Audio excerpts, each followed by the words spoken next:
Hi, I'm Sarah Jakes Roberts, and I have something so special for you. You probably need a little good girl time, and we've got exactly what the doctor has ordered. I am here with the cast, the superstars, the leading ladies and women of the Seven Deadly Sins movies, and I want you to get to know them in a way that maybe you have never even considered. We're going to talk about the movie, but we're going to talk about womanhood. We're going to talk about how they're learning and growing. But first, I want them to introduce themselves. So I'm going to pass the mic to them. They're going to tell you who they are, the roles they're playing, and maybe you guys can tell us what you're most excited about as it relates to your roles. So Perri, you're up. All right. Well, I play the role of Tiffany Cooper, and I think I'm most excited that we get to kind of live as viewers, I guess. We get to live vicariously through Tiffany to see what it means, to explore uh, one of the seven deadly sins, being lust. It kind of she serves as, I guess, uh, the catalyst, I guess, for the cautionary tale that this film is, and we kind of get to be reminded of what not to do through my character Tiffany. Oh, I am intrigued. I cannot wait. Okay, LeToya, tell us about your role. Hi guys, LeToya Luckett here. I play Phyllis, and she is helping Tiffany in a small part of her journey. I don't want to give it away, but she's a friend to the family. You can tell they're very, very close. Although they're working together, you know, in the business realm of things, you can tell they've had intimate girl time conversations. She's one of those people that Tiffany can lean on and be able to kiki with. And she has that fun, bright energy. And that's what I love about playing characters like this, when they have that fun, good energy, but you can also come to them and have whatever kind of conversation you want with no judgment. And that's who Phyllis is. Love that. Serayah? Hi, I play a character called Keisha. Her name's Keisha in the movie Envy, and I am basically the younger, envious, estranged sister to a family that is very successful. I think I'm most excited for this movie because not only is it like really relatable to everyone because everyone has dealt with envy, right? But for me, I got to break out of my shell as an actress and as a creator, and that's what I'm most excited for and anxious for everyone to see. For me to go to certain places in my craft, so I'm really excited for the movie to come on, and everyone seems excited. So. Oh, I'm definitely excited. I can't wait to see this creation and seeing you in this new way. Perri, what about you? Hi everyone, I'm Perri Camper and I am Sonia in the movie. So I am Tiffany's best friend. And I'm very non-judgmental, but I still speak truth. And I'm kind of like her, I wouldn't say her conscious, but I understand what she's going through since I, have some experience and now married, but I'm still there to talk her through things and just really be that person for her that she can confide in. I'm most excited about seeing this book come to life because we can relate to it both spiritual and naturally. So I'm excited to see, how it relates to everyone. And we're just looking like, oh, you know what? Oh, let me watch out for this. And then see what happens as, temptation starts to creep in and how to deal with that. Okay, I love that. And I'm going to ask you another question. And this time I'm going to say your name right because I can't just be out here wrong. But I do love the smooth correction. Okay. Perri. Okay. Get it right for those of you and write the name down and get it right when we talking about this movie. Perri. Hello. Okay. So Perri. Okay. And I want you guys to all answer this question, but I'm gonna start with you, Perri. So I feel like what happens in our life and what happens in our career and our journey of womanhood kind of all form together to teach us a lesson about ourselves and our identity. So maybe you can share with us, like, what were you going through as a woman when you began this process? And maybe what have you learned about yourself? And it doesn't even have to be just the filming, it could be from trying out for the role to even doing the press. What have you learned about yourself in engaging in this film? Thank you, Sarah. I have learned not to underestimate myself because I would always underestimate myself and second guess. And in this industry, it's just like, well, is anyone going to choose me or can I be chosen? And then you go through, the insecurity starts to creep back in just to continue to stay doing what you love doing. But I've learned to stay grounded.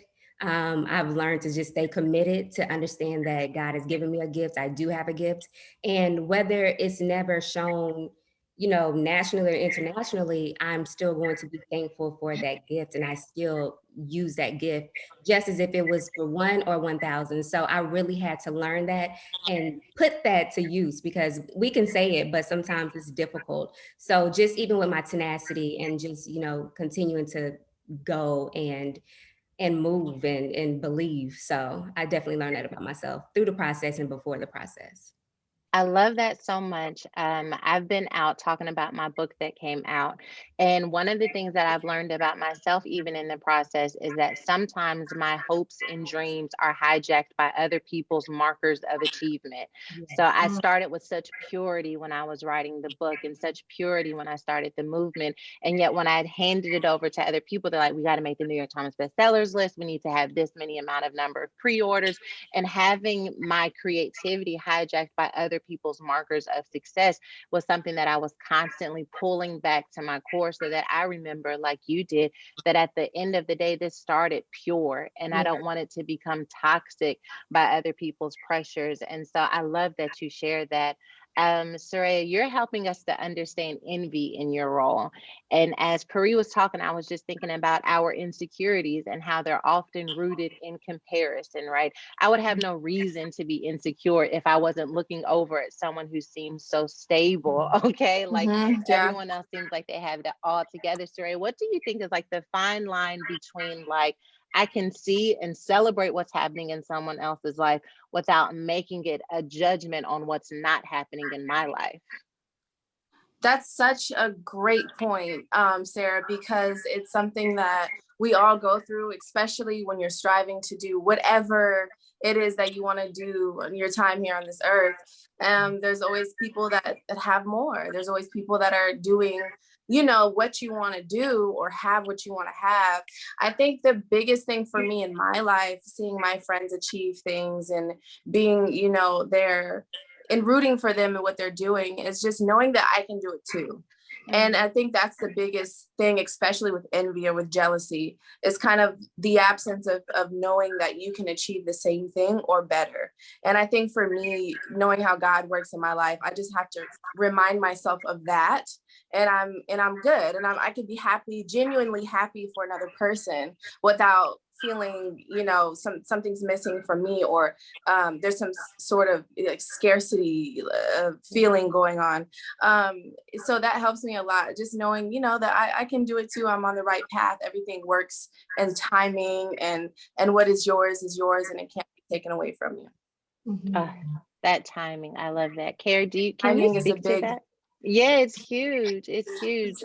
Um, I just wonder, Keri, can you speak to that? The idea of divine timing and divine alignment, and bringing yourself into, dragging sometimes yourself into the consciousness of divine alignment, because it's hard to remember that when life isn't progressing maybe the way you thought it should. Oh, that is so true. I think for me, it's like she said, like Serayah said, sometimes you have to remind yourself that we have the experiences, we have the circumstances, we have the journeys that we have for a reason. And certain blessings or even certain mistakes have to happen in the order that it's meant to happen for you, so that you can become your best. Certain challenges, I don't like mistakes, but challenges. And that's all divine. Like, I am such a believer in that, because literally, it's something that I find myself having to remind myself of. Like, look, listen, everything in God's time. There's nothing I need. All I need to do is live, learn the experiences, learn the lessons from the experiences, that I'm supposed to have, that I'm meant to really grasp. And I spend a lot of time on just looking at that so I don't repeat lessons and have to jump the same hurdles over and over again. But everything in divine time. Yeah, I think that's a tricky one. That's a tricky one for sure, but it's a good reminder to have. You know, it's just tough because me, I can't speak for everyone, but I'm a person that I've always had an image of what I want to be and what I want it to look like and what I want it to feel like. And I think that's great, and I think that we should strive for that image, but there's always there's a fine line, like you said, of striving for that, but then not beating yourself up about how it comes to be, how it comes to fruition. And that's and when. And when and how and who and what, that's what gets tricky about it for sure. Mm-hmm. So I was thinking as you were talking, LeToya, you mentioned in the film that you are a supportive friend and that good girlfriend that we all need. Now, let me tell you something, especially in the pandemic, I feel like sisterhood, connection, coming together has been threatened some, but in other ways, I feel like it's also been strengthened because friends that I haven't always been able to connect to when I was in their cities, now we're being even more intentional about connection. Can you talk about just the role of sisterhood and how other women have been pivotal to you on your own journey of womanhood? Oh, I wouldn't be the woman that I am today without, when I tell you the sisters, the sister friends that I have in my life. They've helped me to evolve. They've helped me. Sometimes I will say this, and I say this with all due respect to my family. But sometimes it's the one that you get to choose, the folks that you get to choose to have in your life, in your tribe, that get you just a little bit more sometimes. And I realized, especially in this pandemic, how those conversations with some of my girlfriends, how checking in on some of my girlfriends who, especially the strong ones, how important that is. You know what I mean? And being able to trust them with certain conversations, being able to say, sis, I'm feeling weak. I don't feel like myself right now. And especially during the pandemic time, I was pregnant. So the world was doing its own thing. My body was doing its own thing. I didn't know how to handle some of the emotional stress. Of course, being outside of my element, having to go to doctor's appointments by myself without having someone there. I needed my sisters. I needed to be able to have conversations with women who, had been through some of the things that I've been through before. I'm having changes in my personal life, my relationship, my marriage. I needed to be able to talk to not just my therapist, but being able to get on the phone with my prayer warriors and, have them go in for me. I feel like through every major chapter in my life, I feel like with every major chapter in my life, God has blessed me with a woman right in the nick of time to have the right conversation, give me the right word from God. And I know we can be skeptical about those conversations sometimes. You know how you go to church and they like, the Lord gave me a word for you today, sis. Not those, but they're people who have been able to hold me up and remind me of the woman that I am, the woman that I can be, push me, help to stretch me. And I'm so grateful for it. I really, really feel that I wouldn't be the woman that I am today without those friendships and without, sisterhood. I wouldn't be who I am. So I'm so grateful for it.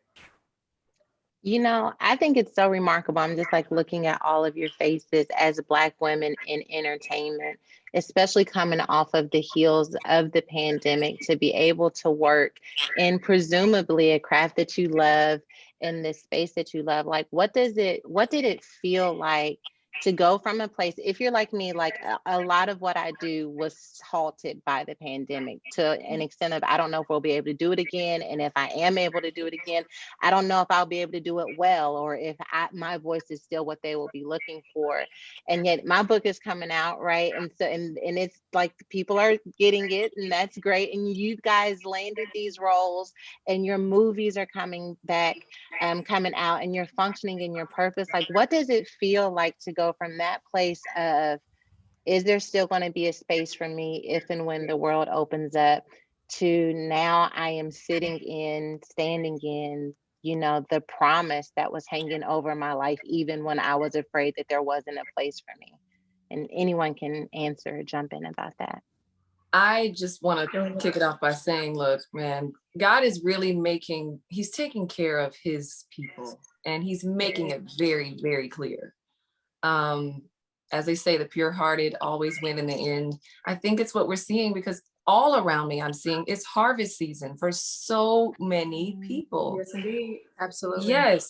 I mean, it's literally everywhere I look, people are just, reaping in blessings, and it's so beautiful. And I really, that tumultuous time that we all experienced, it was up, down, left, and right, all of 2020, really.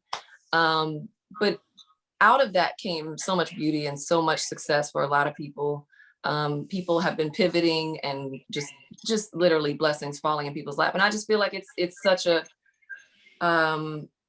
that was, and maybe it's not done, but I feel like that was what am I trying to say? The sunshine, the storm before the sunshine. You know what I mean? We're seeing literally, I just keep telling my friend, look, it's manifestation time. It's harvest season. I feel it. I see it. There's proof all around. And God will always sustain. I know in my personal experience, God always sustains me. Anytime I start to think about worrying, he just drops something in my lap or inspires me to do something that leads somewhere beautiful. He constantly sustains me, no matter what turmoil I think I'm facing.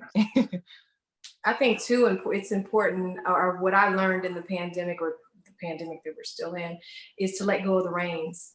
I feel like you've got to let faith like lead hope. You've got to keep that. And I think we were all in our cycle of doing what we normally do, and going on the auditions and doing this and making sure we kept working, keeping home. And it's like, I remember Bishop saying, I was watching him speak, I think it was at the top of the pandemic, and he was saying it felt like God sent us all to our room and reminded us of who was in control. And it just taught me so much. I was like, yo, we are not in control at all, but in this stillness. And he also reminded me of how important it is to get still. A lot of us started praying more, meditating more, like all of these different things that we should put in our daily schedule, but we never made time for. It came 10, 15 on our list instead of being the first. And I feel like letting go of the reins, allowing God to lead, and sometimes walking blindly into something.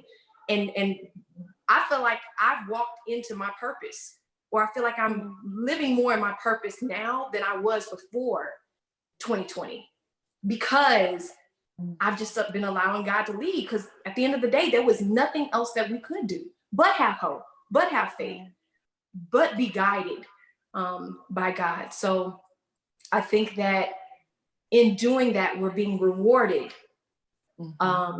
by just relying on him and leaning on him, and him saying, hey, look, I got you at the end of the day. Regardless of what's happening in the world, I'm never going to let go of your hand.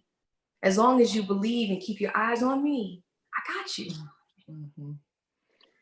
Letting go of the reins, LeToya. I like letting go of the reins the same way I like allowing my 18-year-old to drive. Like, I want you to practice, but then I want you to get back in the passenger seat. Sometimes I have to remind myself, like, here you go, God. Here you go, with my eyes rolled and everything else. Because, like, man, the struggle bus. Yes, I've almost been like I hate to say this, but like, you know how you give some over to God, but then you snatch it back because you're taking too long with it. Sure, for sure, Right. sure. Let me You get must that up got so off of many- you real quick. Right. Get that back You don't on, have 'cause time for this. You got to don't bless have a whole lot of time. people. You're working. I You're got it. busy orchestrating. I got this. Let part. me help you out.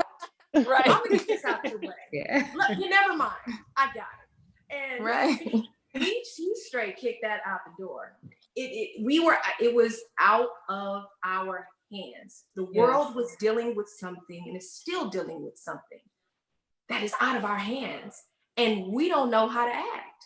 We're really having to lean on him. And I always tell you, I always make that example, like, especially when I was going through a major change in my life, I really had to surrender and get out of the driver's seat. So when you said something about your 18-year-old driving, I had to get out of the driver's seat and not in the passenger seat, not getting the back seat, but the trunk.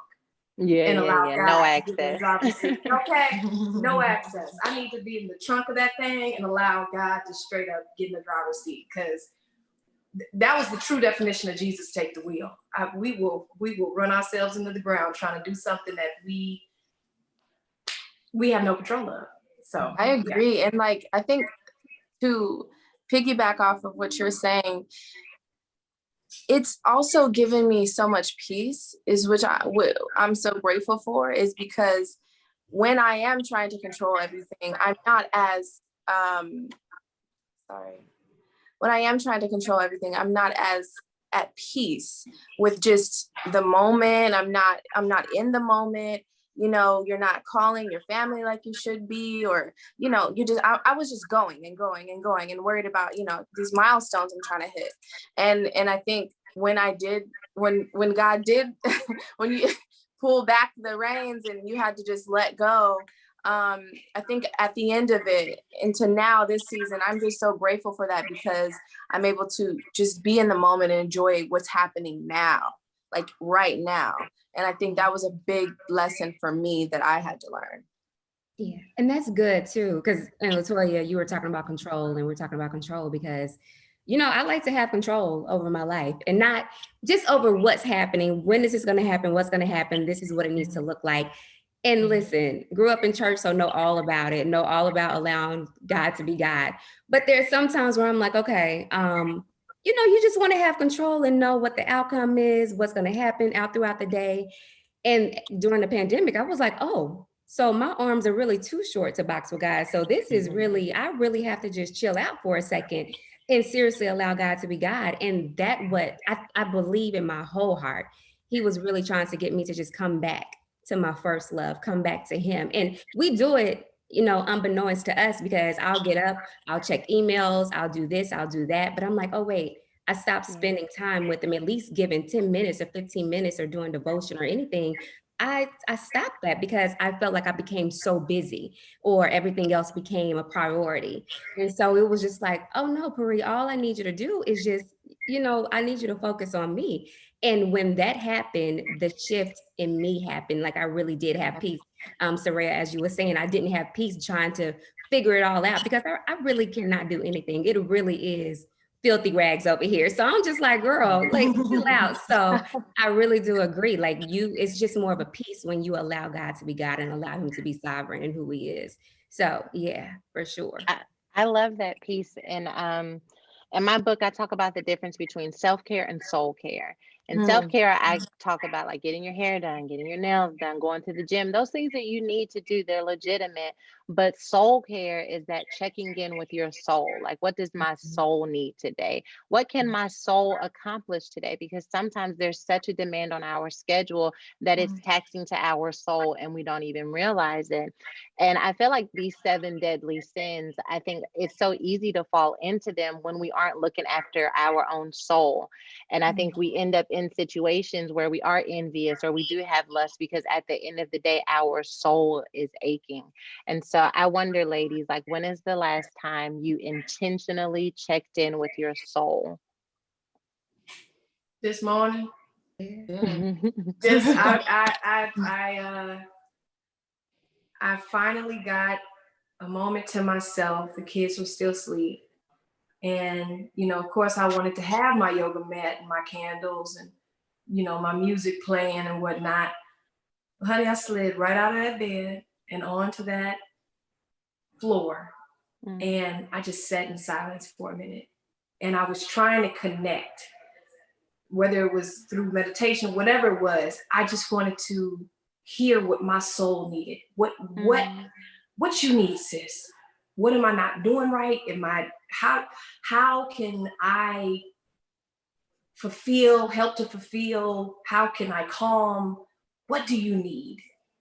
And I feel like we can't function if we're not paying the proper attention to what our soul needs. It's our compass, you know. And if it's off, everything is off balance. So I was trying in good effort for about 5 to 10 minutes before my son woke up to recenter and, you know, figure out what my soul needed in that moment. But just that stillness and taking that beat for a moment, it reminded me, Toya, you got to do more of this. And it'll calm all of that. Yeah. If you do more of this, it'll help to calm some of that. I love that. I love that. It sounds like, but I could tell when I asked the question, you guys all look like this morning is the only way I know how to rock. It's the only way I know how to show up in the world. Is that true? Is that it's every day for you? Very much for me. Not a day can go by. I feel off center. I feel off kilter if I am not clear on the guidance or direction that my soul or spirit has been given. You know, I don't like the feeling of, I know what it feels like to be way far off center, left or right. I know what that feels like, but I like how the center of God's path feels for me. And I'm very intentional about staying, you know, wise and on that path. So yeah, I can't let a day, and sometimes it's multiple times a day. So yeah. Well, I I'll love just that. be more intentional because I love that soul, you know, self-care and soul care. And I'll definitely be more intentional because there was Keri, I know what it feels like to be off, and I was off for a while, you know. But again, had to come back to the source. So, but I love that, Sarah. So I'm definitely going to be intentional every morning to make sure I do, you know, do soul care as well. And I realized that like I'm sorry. No.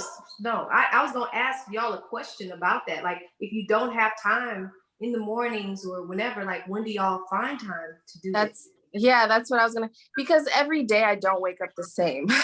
I don't feel the same every day, depending on just whatever's going on in the world, in my world.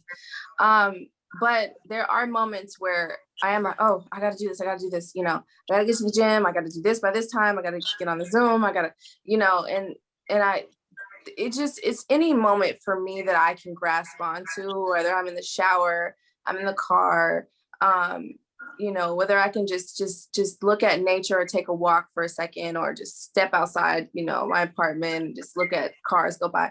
I just try to find some type of moment to be with myself and really listen to the thoughts that are happening, because we have involuntary like thoughts that are just going and going and going, and it just happens to you and you're like a victim to your own self.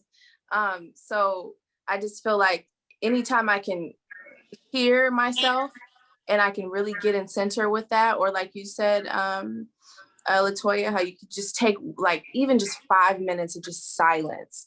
It's just like the best ever. And I feel like that's when I gain my center throughout the day.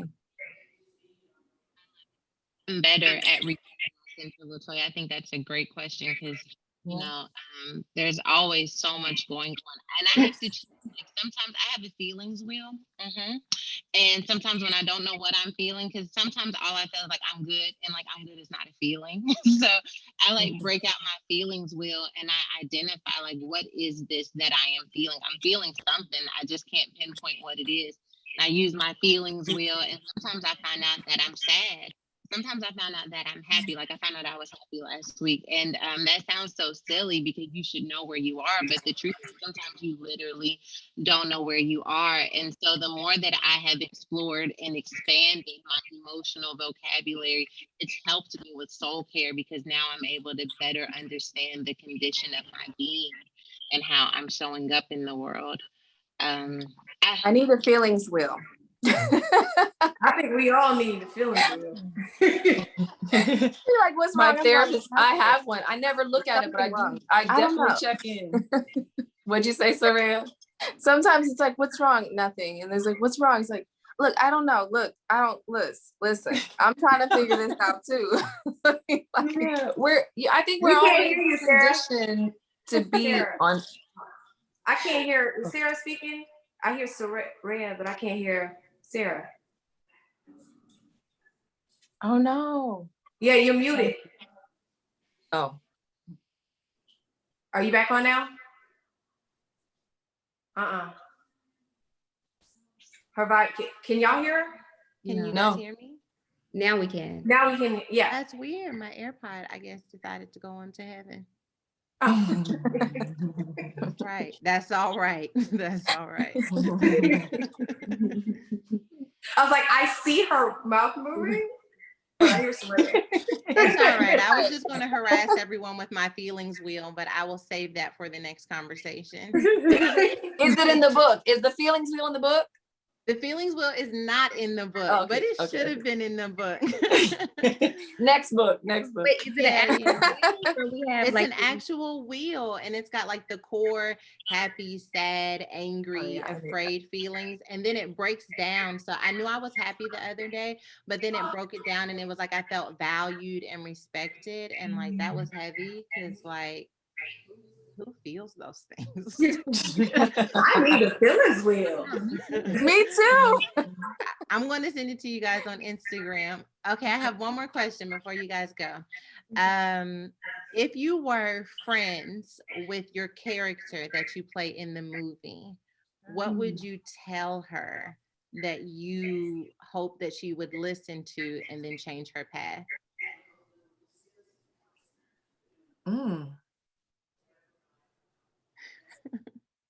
Well, my Sonia, she's, I can I would just say, girl, go girl. Because she gives great advice, but she's not judgmental, but she still speaks the truth to her best friend. And that's what we need. We don't want, yes, people around us. We still want someone who we can go to, be authentic with, and share our truths with, and still come out where they're just like, you know what, I'm praying for you. I got you. Regardless of what happens, I have you and I love you. And so I appreciate Sonia. Perri can actually learn from Sonia, just how gentle, she was, and how, and with everything, because I know sometimes I can be feisty, even with myself. And so I just, even to give myself grace for different things, so yeah, I can actually, if I'm friends with Sonia, can say, Perri, give yourself some grace, girl, and yeah, and just know that you're going to have someone that's going to always give you the truth and be authentic, but still is going to love you anyway. So. Yes. My character is a piece of work. If she was my friend, I would definitely tell her, I would tell Keisha that you're just not alone. Like in your struggle, you're not alone. Anything that is happening to you has happened. And there's a way out of it, and there's a way to overcome it, and not with malicious intent. And it is that envious thing. It's knowing that you can too have the things that you want despite whatever happened to you in the past. And I think I would definitely tell my character that. Go ahead, Keri. Okay. You were about to go? You can go. You go right on ahead.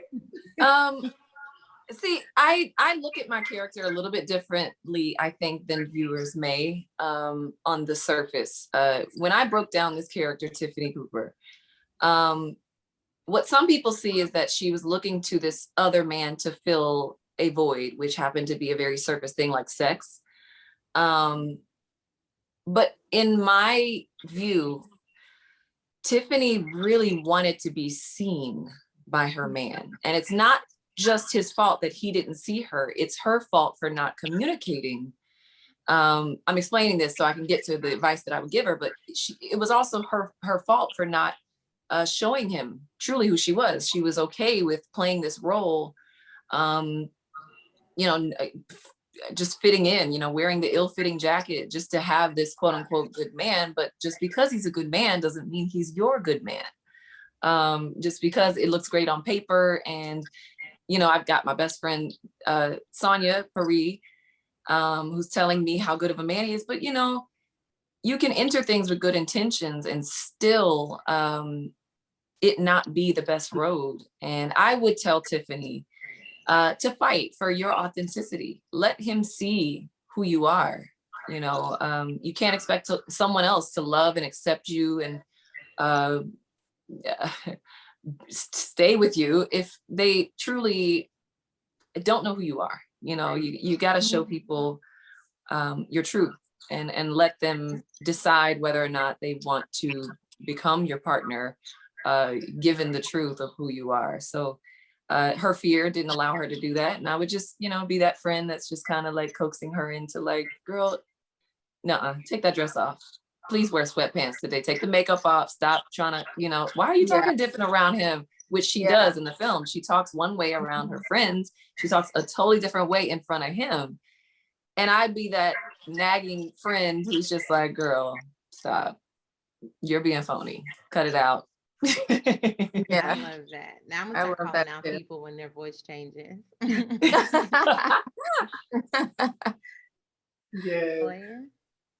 For me, Phyllis is a person.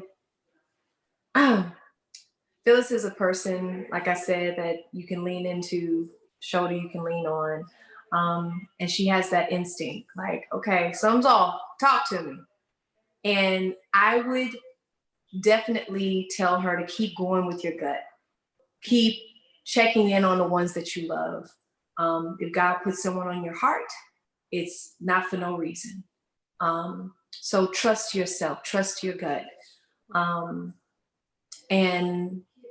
be intentional about it. And I feel like I took notes from her on that because especially with everything the world is going through right now, it is a great time to really trust yourself. And if someone crosses your mind, if God puts someone on your heart, send that text. Say, I love you when you speak to your family members, when you speak to your friends. Don't be afraid to compliment your sis when she passes by and her weave is right. You know what I mean? That wig is sitting together. You know what I mean? You can't see the baby head. You know what I mean? Compliment them shoes. Tell her she looks good. And I feel that that's who Phyllis is. And I would just say, keep going, keep doing that, sis, because the world needs that right now. That is amazing. I feel like we all, in this one in particular, because it has such a redeeming factor, and we all got to go and see the ups and downs, and I'm going to be short, which is rare. But didn't we all just learn something so important from our characters? And that we all just named basically one, but I heard the common thread was that we each could take something from playing this particular role. I find that really cool. And baby, I could not figure out lace fronts to save my life. I said wig and everything else. I was trying to say lace fronts. We caught it. We knew. We caught it. We knew what you were. We caught it in the spirit. Like, we understood. A lace front. You know they all wearing them. Okay, that's exactly what I was trying to say. But go ahead, carry on. I'll tell you what I definitely caught though was you saying trust yourself, and I have to tell you all, as Black women in the entertainment space coming off of the heels of a pandemic, I can only imagine how many times you all had to choose to trust yourself. And Mm. as a result of that, we are all going to not just be entertained, but our souls are going to be seen and cared for by the work that you are doing through this film. And so I want to thank each of you for trusting yourself and for allowing us this opportunity to be ministered to in a fresh new way. And so I'm just praying that even though it is harvest season, that even this harvest will become a seed and an even greater harvest is attached to where you all are in your life. So thank you Yes. for this opportunity and for coming together to make this happen. Thank you so Thank much. you.